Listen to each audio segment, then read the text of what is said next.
Hello, hello, hello. Welcome back to the channel. Frank Talks Money. Guys, I need two quick favors for you guys. Remember to like the video. The more likes the YouTube algorithm sees, the more the algorithm will spread the video to more like-minded people like you and me. And second of all, please consider subscribing to my YouTube channel, Frank Talks Money. Building a wonderful community over here of like minded individuals.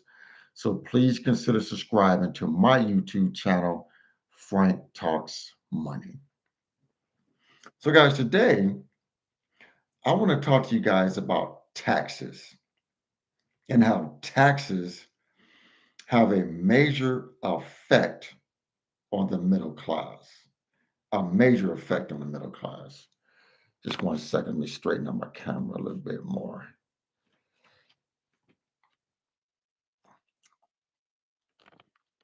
And how taxes have an effect on the middle class. So a month ago, well, actually, I took over August 12th. So I got promoted right at my job, and um, and I didn't see because we right when I got promoted, I had a bonus check hit. So I wanted to see how the pay increase that I negotiated for taking on more responsibility at my job for this promotion, how much it increased my regular paycheck. So when I got promoted, I had 1 week of at my old rate, then a second week at my new rate, then bonuses hit, and then this past week, I finally just got my normal paycheck. So during that normal paycheck, I'm gonna be honest with you guys, I was kind of like literally disappointed. I was like, damn, taxes like tore me to shreds. Taxes like hit me up hard. So it got me to thinking about the middle class individuals and how we pay a lot of taxes. When you just work for a paycheck, when you just work for a paycheck, you pay a ton of taxes. So I want to talk to you guys today about some ways that you can avoid taxes, to how you can lower your tax obligation, but it requires having assets, guys.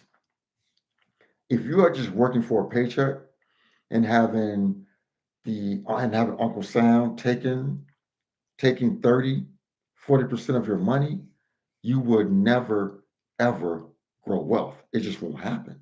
You'll never grow wealth that way. Never. If that's all you're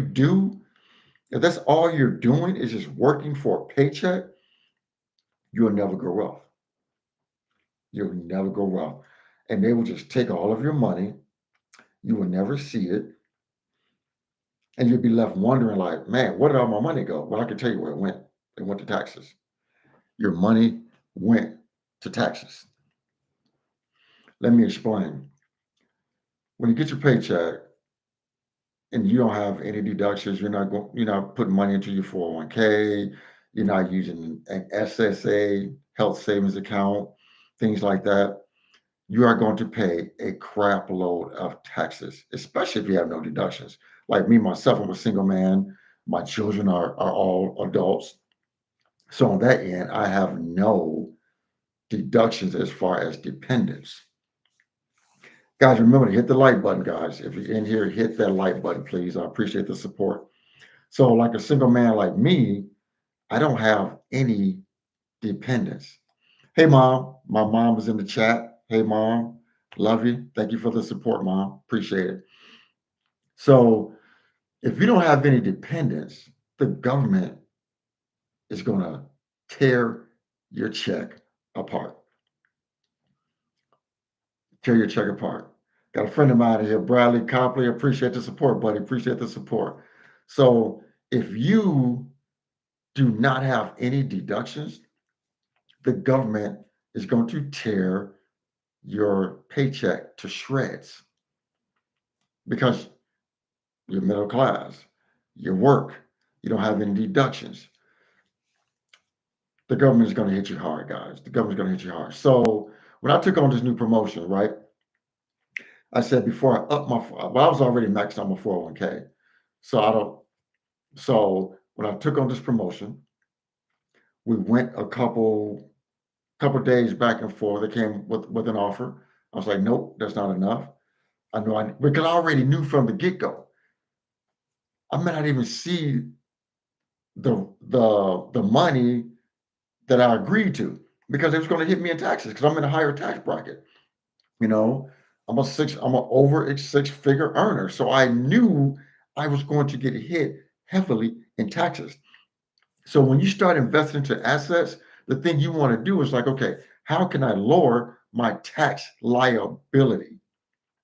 People can say what they want to say about adults, I mean, about rich people, and they don't pay taxes and things like that. Guys, I'm going to tell you, I'm going to, right now, I'm using every legal loophole that I possibly can to lower my tax liability. Who wouldn't do that? Who wouldn't? And I'm just an average Joe, honestly, just an average working man that's building my wealth. So I'm going to use every tax loophole that I possibly can to save me money. Why should the government get all of my money? They shouldn't. It's mine. I work for it. But I'm gonna go deeper into it though. So when I just got my check Friday, got it early because of the holiday. Today is Labor Day. Got it early. So I saw what I was bringing home after my pay increase. No, I'm gonna be honest with you. I was highly disappointed because I got a nice pay increase for this promotion. Nice pay increase. But then you know what? Who else got a pay increase? The damn tax man got a pay increase because they hit me hard. And I'm thinking like, damn, I I was like, man, that's why I negotiated to get a higher bump in pay because I knew I was going to get hard on taxes. I knew it. Guys, remember I got 10 in the chat, 10 on views. Hit that like button, please. Hit that like button. Show me some love. Hit the like button. So I knew. That's why I negotiated back and forth for a couple of days because I knew they was going to hit me hard on taxes. I knew it. I'm like, I'm going to take on a whole lot more responsibility, have more stress, and I knew I wasn't going to see very much of that pay increase. And I was right. I was extremely right. I was disappointed when I saw my check hit my account on Friday. I was like, damn, I could have just stayed in my other position and still been fine. I mean, I was fine in my other position. They came to me wanting to promote me. I was good in my other position. I was fine in my other position. I was good in my other position, but they came after me. And we went back and forth on salary negotiation. I said, you know what? That's not enough because I knew I wanted to see something out of that raise, out of that promotion. And I was like highly disappointed when I got my check on Friday. Highly disappointed that what I saw, yeah, it was just disappointing. Not only did I get a raise, but the tax man got a raise also. So, how can you reduce your tax liability? Guys, if you're just working for a paycheck and having the government take 30 to 40% of your pay, you will never grow wealth. If you're not investing in assets, you'll never grow wealth. A job will never get you to the end of the rainbow to where you can get your pot of gold. It will never happen because the tax man is going to get their cut. When you think about what you make and the tax man getting 30 to 40% of that, like I have employees right now, I'll be honest with you, I have employees right now, right, that work for me. They don't even want to work overtime because they know they're not going to see very much of it. It's not even, they don't even want to do it. I mean, I remember back in the days when I was coming up through the system, I'm 52 years old. When I was coming up, People look for, man, I need to get me some overtime. I need to get me some overtime. People don't even want to work overtime nowadays because they know they're not going to see very much of the overtime. And then when you hit overtime, they even tax you even harder. Last year, my profit sharing check for the year that I got in February was $42,000 for 1 year. That was just my profit sharing check, not my pay, not my bonuses. My profit sharing check for the year that I got this past February was $42,000. Guess what I brought home, guys? Guess what I brought home out of that profit sharing check? Just over $22,000. That's what I brought home. A $42,000 check, $20,000 of it was gone. Gone. Just gone. Just gone. In taxes. Gone. That's crazy. And to be honest with you, this we had a great year last year. So this profit sharing check that's coming in February of 2025, it's going to be upwards of almost 50,000 for the year. Just my profit sharing check next year is going to be about $50,000. And I'm not even excited about it because I'll probably just bring home about $26,000. Doesn't even excite me because I know Uncle Sam is going to tax it to hell. But, but how can you reduce your tax liability? For one, for me, I maxed out my 401k. That helps my tax liability because I maxed out my 401k. Second of all, because I put some, because I maxed out my 401k, so that brings down my tax liability. Second of all, I invest into the stock market. I'm going to tell you how this helps lower your tax liability. And even as small time investors, guys, we can use this ourselves. Did you know how the rich pay for expensive items? They use their stocks as collateral. Guys, I see 15 people viewing. Show me some love. Hit that like button. Show me some love. Hit that like button. So, how rich people, and I don't care what people say about it, they just say the rich don't pay their fair taxes. You know what? Like I said, if I can get away legally without and save some tax money, I am going to do it. Legal, as long as it's legal. Not going to jail, as long as it's legal. So the rich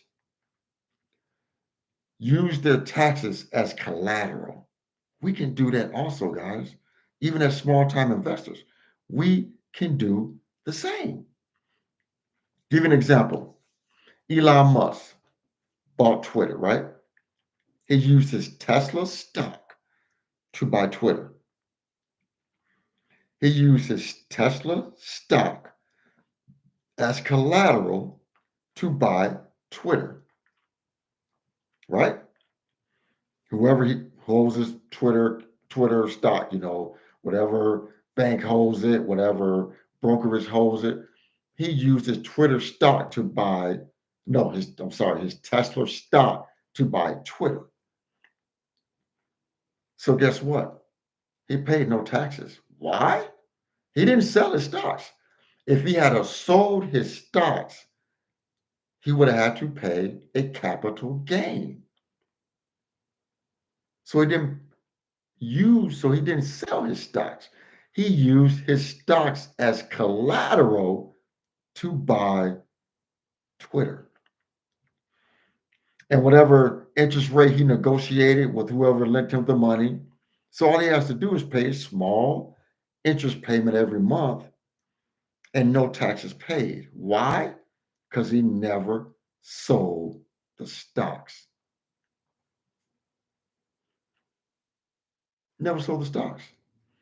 So us as individuals, we should look for every single way every loophole legally to avoid taxes. I mean, you're probably not going to get away with just not paying taxes whatsoever, but at least to reduce your tax liability. Real estate, owning real estate is another avenue to reduce your tax liability. Real estate. People take out loans on real estate that they own. Again, you take out a loan against the real estate, against the property. You cannot be taxed on that because you didn't sell it. You just took out a loan. That's why right now I'm battling whether I bought my home right now, my current home. I bought my home. I live in the state of Indiana. I bought my current home in December 22, during the tail end of my divorce, right? So, I mean, me personally, I want to be totally debt free. I want to be totally debt free. So I'm going back and forth with this, and if you guys don't mind commenting, give me your advice, what you would do personally. So I've thought about renting out my current home, taking money out of my current home, going buy a new home as the Fed starts lowering interest rates. Put a renter in this home, have it have the down payment from this home go to as pay the down payment on my next home, put a renter in here, and as they're renting, it pays down my mortgage. But personally, I want to be 100% debt free. So I don't, I don't know if I should do that or not. I don't know if I should do that or not. Should I, because it's still going to be a debt that I owe, and that's what I don't like. It's still going to be a debt that I owe. So if the renter is not here, I still got to make that payment.